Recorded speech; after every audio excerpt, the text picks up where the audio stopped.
Imagine waking up in one of the world's safest countries, only to find a young woman has vanished without a trace. What happened to Birna Brjánsdóttir shocked a nation and left questions that still haunt us today. Let's uncover the chilling truth. Welcome back to Chilling Fireside Stories, where we shed light on the most haunting and perplexing true crime cases. Today we're delving into the chilling and heart-wrenching case of Birna Brjánsdóttir, a young Icelandic woman whose disappearance and tragic death shook the nation and made headlines worldwide. Before I begin, I want to remind you that this video contains sensitive material, and viewer discretion is advised. Now grab a warm drink and let's begin. On January 14, 2017, Birna Brjánsdóttir, a 20-year-old woman full of life and ambition, was enjoying a typical Friday night in Reykjavik, Iceland's capital city. Iceland, often celebrated as one of the safest and most peaceful nations in the world, is known for its stunning natural beauty, tight-knit communities, and low crime rates. Reykjavik, its capital, is home to a third of the country's population, including Birna. Birna Brjánsdóttir was born on November 28, 1996, in Iceland. She was a sales assistant at a fashion shop in Reykjavik. In 2017, she lived with her father in the suburb of Breiðholt. Despite her parents' separation, she maintained good relationships with both of them and spoke to them daily. Birna loved music, dancing, and having fun. She was bright, responsible, and nurturing, described by her friends as a kind, fun-loving redhead with a great sense of humor. She frequently visited the city's bars and nightclubs with friends. On the evening of Friday, January 13, 2017, Birna had a busy day at work and was ready to unwind at a local bar with friends. They played cards and drank, and as the night progressed, their spirits lifted. They headed to a nightclub, Hura, which was one of the city's most vibrant venues offering premier live music. Birna was one of the first to get up on stage and start dancing. By 2 a.m., while Birna was still enjoying her evening, her friends grew tired and left. Birna decided to stay. The club stayed open until 5 a.m., and Birna eventually decided to head home. After leaving the club, she bought a falafel pita from a local takeaway and began walking along Laugavegur, a brightly lit street in Reykjavik. It was -9 degrees Celsius, and the wind chill made the air particularly cold. CCTV footage showed her in good spirits but slightly unsteady, suggesting she had been drinking. As seen on CCTV, she was wearing the same outfit she had on since her shift: black Doc Marten boots, black jeans, a gray jumper, and a black hoodie. Her hair was loose and she had white earbuds around her neck. She was captured on surveillance cameras accidentally bumping into strangers and dropping coins outside shops. She passed by the Lebowski bar and a coffee shop, heading toward a narrow lane that leads down to the sea. On Laugavegur Street at around 5:25 a.m., Birna Brjánsdóttir vanished. This would be the last time she was ever seen alive. The following morning, Birna did not show up for work. She was supposed to be working with her longtime best friend, Maria, who became concerned when she couldn't reach Birna. Maria tried calling Birna's mobile phone, but it went straight to voicemail, which was unusual. Maria then contacted another friend who had been out with Birna the night before, but she hadn't seen her since 2 a.m. Worried, Maria and the friend reached out to Birna's mother, Silla, who also hadn't heard from her daughter. Silla quickly grew concerned and filed a missing persons report with the police. Given the unusual nature of the case, the police were quick to act. Within the first 24 hours of their investigation, they found surveillance footage of Birna walking the streets early that Saturday morning. By tracking her mobile phone's GPS, they discovered that she had reached a location near a mobile tower in Hafnarfjörður, an industrial area and port town 6 miles south of Reykjavik. Despite this initial data, they had no further leads and Birna remained missing. The search for Birna was swift and extensive, involving police, volunteers, and even the Icelandic Coast Guard. Her disappearance struck a chord with the public, and the entire nation rallied together to find her. Posters with her photograph were plastered across the country, and social media campaigns spread awareness far and wide. Silla turned to Facebook, and news of Birna's disappearance spread rapidly across the country. Within 3 days, the case had garnered significant attention.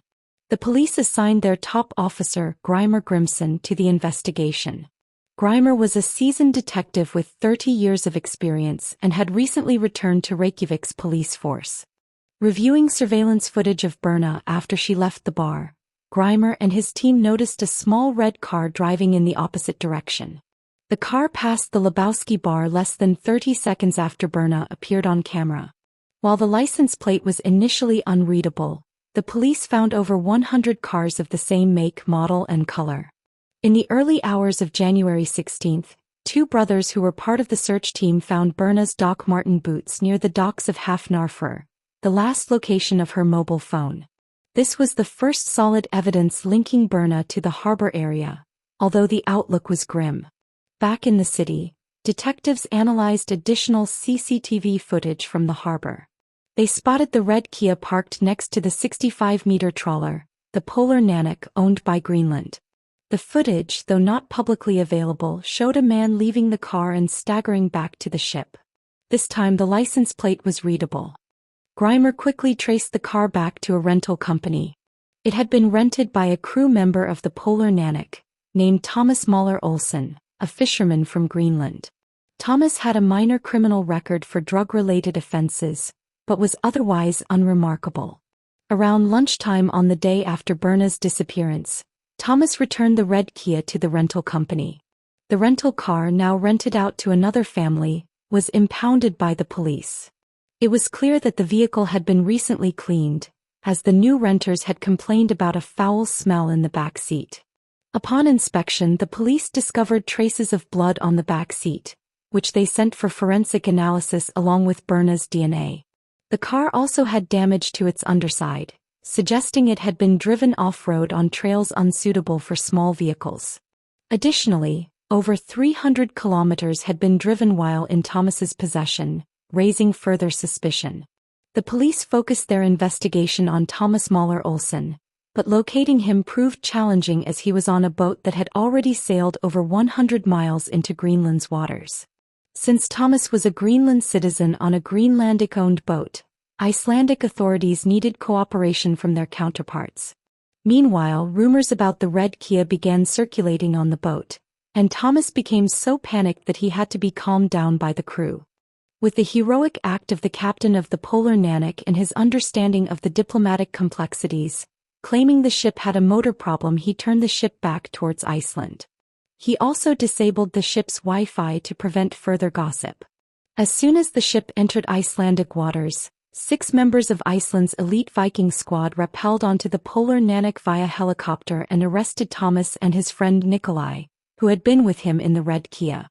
By the time Thomas and Nikolai were in custody, the forensic results confirmed their worst fear.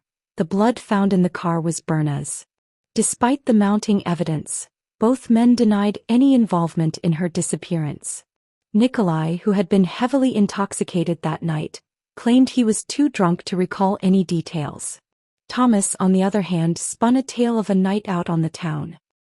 He said after dropping off a very inebriated Nikolai, he drove to the harbor with Birna and another woman. According to him, they spent some time making out in the car before he left them at a nearby roundabout. Thomas's fabricated story unraveled when the police uncovered surveillance footage showing him leaving the harbor at 7 a.m. and later purchasing cleaning supplies. The doctor who examined him observed scratches on his chest, raising further suspicion. A thorough search of his cabin on the Polar Nanak revealed a significant amount of illegal substances, valued at approximately $1.8 million, and most incriminatingly Birna's driver's license discarded in the ship's trash bin. On January 22, 2017, 9 days after Birna disappeared, a Coast Guard helicopter flying low over the coastline near Selvogsviti lighthouse spotted a large pale object near the water's edge. It was Birna's body. The autopsy revealed she had been struck in the face and harmed but ultimately lost her life due to drowning. The discovery of Birna's body and her subsequent funeral put additional pressure on Thomas Möller Olsen's trial. As evidence continued to mount, it became increasingly clear that he was responsible for her tragic end. The investigations also concluded that Nikolai had no part in the incident. He was heavily intoxicated and dropped off at the harbor before anything happened. Nikolai was released from police custody 2 days after the funeral. On March 30, 2017, Thomas was charged with Birna's death and possession of illegal substances. When his trial began in August, the prosecution presented a compelling case. Thomas's DNA was found on one of Birna's boots, and Norwegian forensic scientists identified his fingerprints on her driver's license. Thomas admitted to the possession charges but denied any involvement in her death. In a surprising move, Thomas recounted a new story in court, claiming only Birna had been in the car and that Nikolai had driven off with her while he stopped to relieve himself. However, this attempt to shift blame did not succeed. In November 2018, Thomas Möller Olsen was found guilty of Birna's murder and drug smuggling. He was sentenced to 19 years in prison and ordered to repay 29 million Icelandic krona, which is approximately $208,000, in costs and compensation. The tragic death of Birna Brjánsdóttir deeply resonated with the nation of Iceland and beyond. Her funeral, held on February 1, 2017, at the majestic Hallgrímskirkja in Reykjavik, saw 2,000 attendees, including the President and Prime Minister of Iceland. This overwhelming turnout was a poignant reflection of a nation's collective grief, unaccustomed to such senseless violence. Memorials in both Iceland and Greenland saw thousands coming together to light candles and hold vigils in her honor. The largest of these, held in Reykjavik, drew over 8,000 participants, showcasing the unity and heartbreak within the Icelandic community. The social media campaign, e.g. Birna, I Am Birna, further highlighted the solidarity and shared sorrow. Birna's untimely death spurred significant changes. Surveillance cameras were increased throughout Reykjavik, and women-only ride services were introduced to address safety concerns. A year later, the crew of the Polar Nanak, the ship linked to her case, laid a wreath on her grave to mark the anniversary of her passing. These acts stand as lasting tributes to a young woman whose life and death profoundly impacted Iceland and beyond, reminding us all of the importance of safety and community. Drawing from Birna's case, it's essential to highlight the importance of always sticking with trusted friends when you go out, especially for young women. Picture this. You're out enjoying the night, dancing, laughing, and making memories. But as the evening winds down, it's crucial to stay vigilant. If you notice a friend who's had a bit too much to drink or seems vulnerable, make sure they're safe. Lead them to a secure spot or stay by their side, even if they insist they're fine. In most situations, they're not in the best frame of mind to make decisions. Your care, awareness, and willingness to look out for one another can make all the difference. Remember, a night out should end with everyone safe and sound with no regrets. Thank you for joining me in revisiting Birna Brjánsdóttir's story. If you found this video informative, please like, share, and subscribe to help me bring more awareness to these stories. Let's continue to remember Birna and ensure her legacy is one of safety, awareness, and love. Until my next video, please stay informed, stay safe, and look after your loved ones.